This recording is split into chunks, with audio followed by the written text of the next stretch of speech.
Začínali na kolene v trojizbovom byte.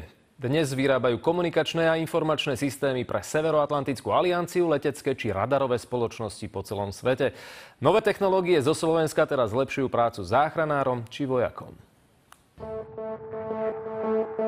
Na svoje začiatky sa dnes pozerá s úsmevom, no sú za tým roky driny. Peter Dostal sa spolu so známymi rozhodol vyrábať komunikačné systémy pre armádu, čo vtedy, ale ani dnes nie je veľmi časté. Keď sme sa pokúšali získať previerky Národného bezpečnostného úradu, že sme potrebovali vybaviť tú malú miestnosť kopcom technológie, a keď prišli špecialisti z Národného bezpečnostného úradu, nemohli veriť tomu, že idú certifikovať priestor, ktorý je vlastne rezidenčným bytom.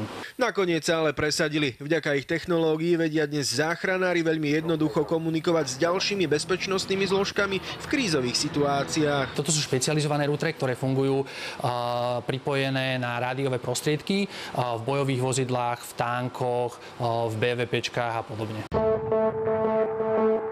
Ako jediní zo Slovenska spolupracujú so Severoatlantickou alianciou, leteckými spoločnosťami či výrobcami radarov. Ku takémuto radaru sa len tak ľahko nedostanete. Všetko je prísne strážené a tajné. Tieto komponenty testovali Slováci vo Veľkej Británii, kolíske výrobcov radarov.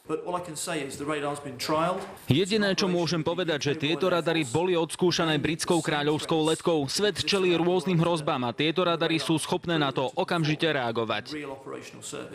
Vďaka radarom ľudia vedia o tom, čo sa deje na oblohe. Tie najnovšie zariadenia dokážu zachytiť už veľmi malé predmety, napríklad dróny.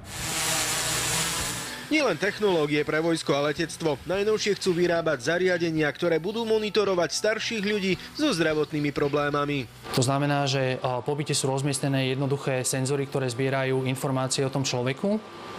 Ten systém sa naučí jeho bežné správanie a v prípade, že dojde k odchýlke, tak informuje toho svojho rodinného príslušníka. Dávid Vido, televízia Markíza.